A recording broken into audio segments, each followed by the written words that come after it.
अस्सलाम वालेकुम। आज जनाब अतीकुर रहमान सिद्दीकी साहब जो कि कौमी नुमाइंदा कौंसिल मुमरा थाना के ज़रिए रखी गई है, जनाब अतीकुर रहमान सिद्दीकी साहब की जानिब से जनाब सैफ पठान साहब को हिमायत की गई है। इनके जानिब से हम तमाम इनका खैर मकदम और इस्तकबाल करते हैं कि जनाब अतीकुर रहमान सिद्दीकी साहब अपनी बातों का इज़हार ख्याल करें जो कि आज उन्होंने जनाब सैफ पठान साहब की हिमायत की।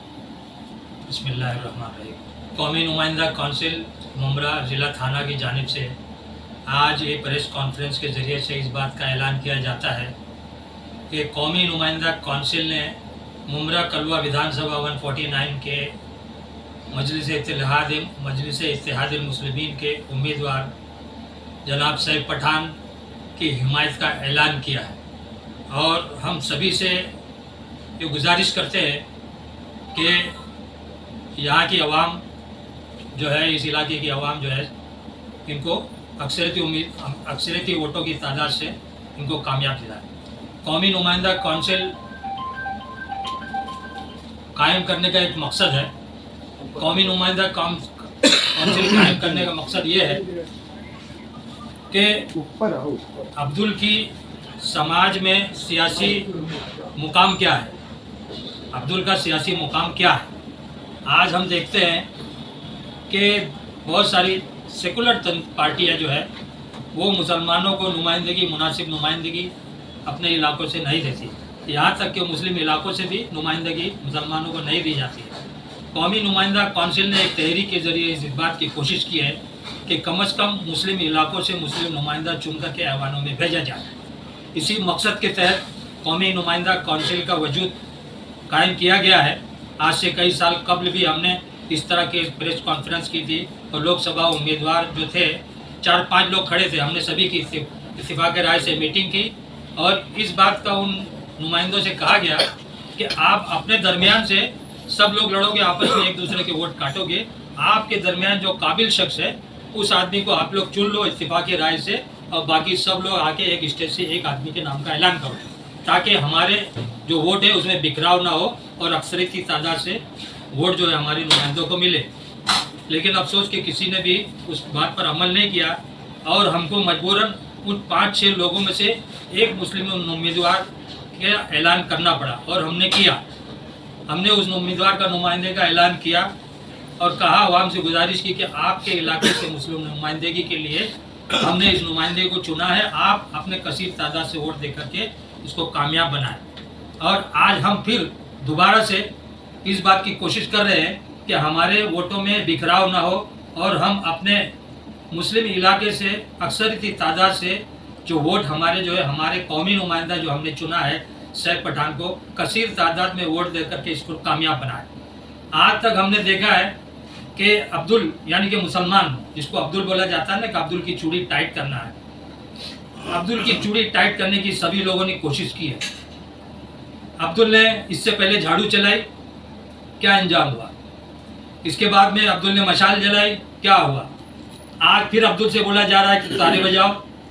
तो क्या अब्दुल यही काम करता रहेगा? अब्दुल का काम यही रह गया है, दरी बिछाओ, कुर्सी लगाओ, शाल पहनाओ, शरबत पिलाओ। अब अब्दुल ये काम नहीं करेगा। अब्दुल अपने हक की आवाज़ के लिए लड़ेगा। अब्दुल के लिए लड़ेगा क्योंकि हमने सारे लोगों के लिए दरियाँ बिछाई, चटाइयाँ बिछाई, शरबत पिलाया, पानी पिलाया, शाल उड़ाया, लेकिन आज तक हमारे हुकूक जो हमको मिलना चाहते थे वो हमको कतई नहीं मिले। आज फिर यही वजह है। अब्दुल क्या करेगा? अब्दुल आज वही करेगा। अब्दुल आज अपने नुमाइंदे के लिए, कौमी नुमाइंदे के लिए कुर्सी लगाएगा, शरबत पिलाएगा, जो कुछ भी करना पड़ेगा सब कुछ करेगा। अब्दुल अपने हक की लड़ाई खुद ही लड़ेगा और इंशाअल्लाह हम इस लड़ाई को लड़ेंगे। इस इलेक्शन में भी लड़ेंगे, विधानसभा में, लोकसभा में, और आगे की हमारी हिकमत अमली यह है कि हम मुत्तहिदा कौमी महाज कायम करके आने वाले कॉर्पोरेशन इलेक्शन के अंदर जितने भी लोग मुत्तहिद होकर साथ में आएंगे एक मुश्तरका प्लेटफॉर्म बनाएंगे, मुत्तहिदा कौमी महाज। उसमें मजलिस इत्तेहादुल मुस्लिमीन होगी, उसके अंदर और दूसरी पार्टियां भी शरीक होंगी जो मुत्तहिदा महाज के प्लेटफॉर्म पर आकर के एक ही प्लेटफॉर्म बनेगा और हम सीटों का बंटवारा करके अपने नुमाइंदे को ऐवानों में भेजेंगे। अभी हमारी यही हिकमत अमली के तहत हमने आज की इस प्रेस कॉन्फ्रेंस को यहाँ पर कायम किया है और हम तमाम आवाम से उम्मीद करते हैं कि अवाम इस बात पर, इस तहरीक की जानिब ध्यान देगी और अपने इलाकों में कम से कम अपने नुमाइंदे को चुन करके ऐवान में भेजेगी, ताकि अब्दुल के साथ में जो नाइंसाफ़ी की जा रही है, उसके ऊपर जो जुल्म और सितम किया जा रहा है, उसको इंसाफ हासिल हो। इंसाफ हासिल करने के लिए अब्दुल को मुत्तहिद होना ही पड़ेगा। मेरी मुराद अब्दुल से मुसलमानों से है। मुसलमानों से इसलिए है कि आज सबसे ज़्यादा जुल्म और सितम का शिकार मुसलमान ही है। उसकी खानकाहों पे, मज़ारों पर, मदरसों पर और दीगर इमारात के ऊपर कब्जा किया जा रहा है, बुलडोज़र चला जा रहा है, तोड़ा जा रहा है, मॉब लिंचिंग का शिकार किया जा रहा है। यहाँ तक कि हमारे आज वक्त की ज़मीनों पर भी कब्जा करने की कोशिश की जा रही है।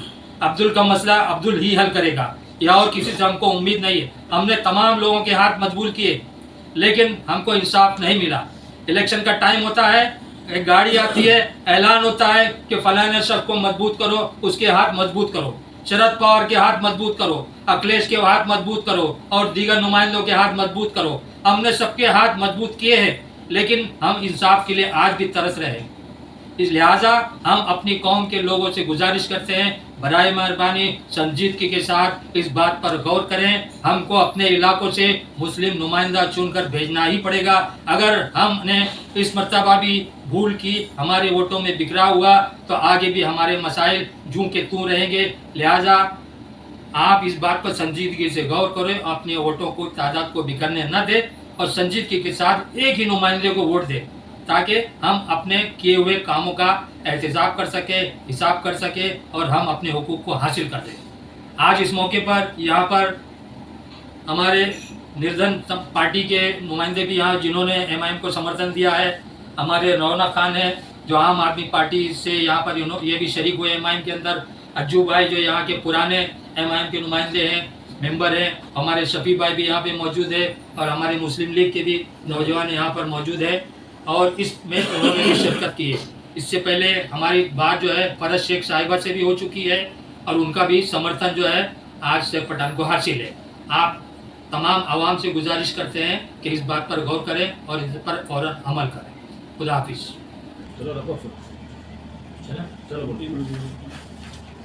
अस्सलामु अलैकुम रहमतुल्लाहि व बरकातहू। मैं अपने बड़े भाई जनाब मोहतरम अतीक अहमद साहब का बहुत शुक्रगुजार हूँ कि जिन्होंने आज कौमी नुमाइंदा कौंसिल जो एक थाने मुबरा में है, उन्होंने एमआईएम को अपना समर्थन देके आज उन्होंने एक जिंदा होने का एक मिसाल पेश किया है। तो इसमें मुझे कुछ कहना था ऐसा कि खिलाफ है तो होने दो, जो खिलाफ है तो होने दो, जान थोड़ी है ये सब धुआं है, कोई आसमान थोड़ी है, और लगेगी आग तो आएंगे कई घर जलने, यहाँ पे सिर्फ हमारा मकान थोड़ी है। तो आज भी मुमरा में लोग हैं जो जिंदा है और उम्मीद पे है कि कोई है अपना जिसको हम अपना समझते हैं और उनके पीछे वो सफ़ के साथ खड़े होने को तैयार है हमारी सफ़ में। और मैं शुक्रगुजार हूँ उन उलमाओं का जिन्होंने अपना सपोर्ट भी दिया है और पीछे से भी काफ़ी उन्होंने सपोर्ट किया है। और मैं शुक्रगुजार हूँ उन उलमाओं का भी जिन्होंने एमआईएम को सपोर्ट नहीं दिया। और मैं अपने मुमरा के तमाम नौजवान साथियों से और मजलिस के चाहने वालों से ये गुजारिश करूँगा कि आप उनकी बातों को बिल्कुल सुने, समझे, उनकी राय को माने, लेकिन सिर्फ ये उनकी राय है, ये उनका कोई ऐसा फैसला नहीं है जो कि कानून बना हुआ है कि आपको उसको मानना ही है। आज हालात देख लीजिए आप, मुमरा की हालात जो है उसके मद्देनज़र आपको चलना है। एक नुमाइंदा है अपना मजलिस का जो आखिरी वक्त तक लड़ रहा है अपने कौम के लिए, अपने लोगों के लिए, उसकी बातों को समझना होगा। अगर आज आप नहीं समझ पाए तो फिर आने वाला 20 साल कोई समझाने वाला आने वाला नहीं है।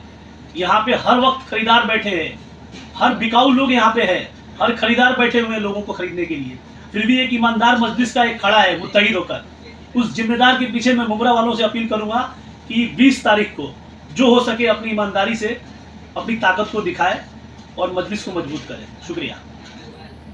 आचारसंहिता के बारे में नहीं, कुछ नहीं होगा। नहीं, थोड़ा सा आप खड़े हो ना यार, इससे डरने की जरूरत नहीं। नहीं, करने की बात नहीं।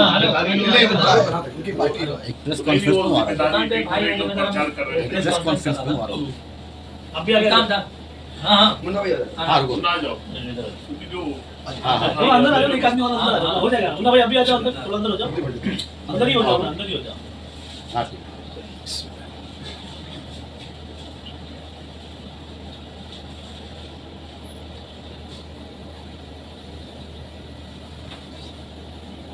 उसको भेज दो।